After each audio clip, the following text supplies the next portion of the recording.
2 ans jour pour jour après l'arrivée d'Emmanuel Macron aux responsabilités, l'espoir et le renouveau ont laissé la place à la déception, à la colère, au ras-le-bol. Un anniversaire loin d'être joyeux pour les Français.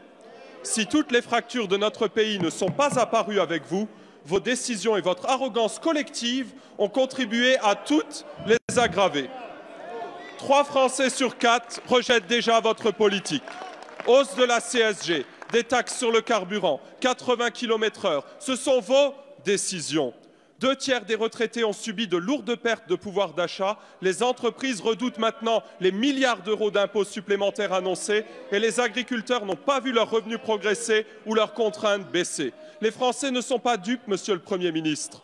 Vos mesures d'urgence ne leur rendent qu'une petite partie de ce que vous leur avez pris en 2018.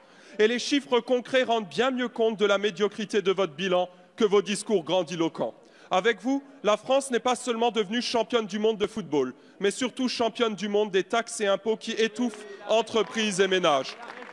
Pour la première fois de son histoire, la France sera cette année le pire déficit de la zone euro, avec un montant de dépenses publiques jamais vu. En matière d'immigration, votre obsession à vouloir répartir les migrants plutôt qu'à empêcher l'arrivée de ceux que nous ne pouvons plus accueillir débouche sur un record de titres de séjour et une hausse de 11% de l'immigration. Ces résultats déplorables et vos dépenses supplémentaires sans économie sont la garantie d'un nouveau matraquage fiscal demain pour nos entreprises et les salariés. L'affaire Benalla et les Gilets jaunes, enfin, ont montré votre cynisme, vos dissimulations et votre manque de lucidité et d'écoute. Alors, Monsieur le Premier ministre, après 2 ans où l'on a entendu tout et son contraire, comptez-vous continuer à faire de votre mandat le jumeau pitoyable de celui de François Hollande, où au final ce sont toujours les travailleurs et les classes moyennes qui payent la note de votre absence de courage et de vos mensonges? Au cours des longues semaines qu'aura duré ce grand débat, la question de la mobilité au quotidien dans les territoires a été soulevée par de nombreux intervenants, au premier rang desquels les maires des communes rurales. La question du prix des carburants, celle de la limitation de vitesse à 80 km/h, ne sont pas étrangères à la colère qui s'est exprimée dans les territoires. Elle demeure un sujet de préoccupation pour nos concitoyens, assurément plus que l'hypothétique lifting de l'ENA dont ils n'ont pas identifié la priorité. Depuis le début de l'année, les prix des carburants sont repartis à la hausse et en passe d'atteindre aujourd'hui des niveaux records, ce qui suscite l'inquiétude légitime de ceux qui n'ont pas d'alternative à l'utilisation quotidienne de leur véhicule et ne peuvent pas se contenter de réponses au long terme. Si le gouvernement n'a pas la maîtrise des cours du pétrole, il a par contre le pouvoir de moduler les taxes ou de les plafonner pour ne pas rajouter à la flambée des prix. Autre sujet qui impacte fortement la mobilité dans les territoires, la limitation de vitesse, imposée sans concertation, contestée par de nombreux élus locaux qui ont vu leur territoire renouer avec des temps de trajet des années 80. Je vous ai bien écouté.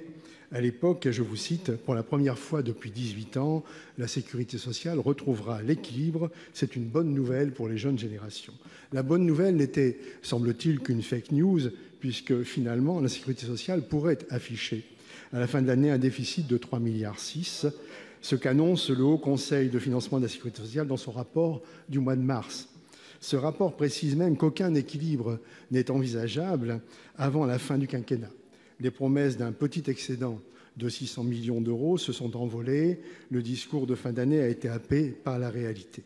Comment, Madame la Ministre, pouvez-vous expliquer et justifier un tel décalage entre les prévisions présentées comme la preuve incontestable de la bonne gestion du gouvernement et la réalité des chiffres qui seront ceux de la fin de l'année 2019 ?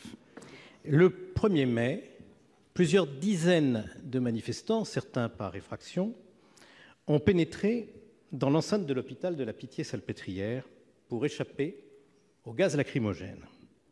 Cette irruption dans un lieu de soins était de nature à susciter une légitime émotion.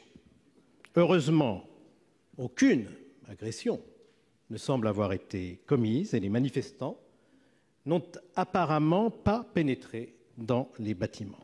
Je veux d'ailleurs ici saluer le sang-froid, le calme et le formidable professionnalisme des personnels de santé pour maintenir les patients à l'abri de cette agitation qui a fait peur.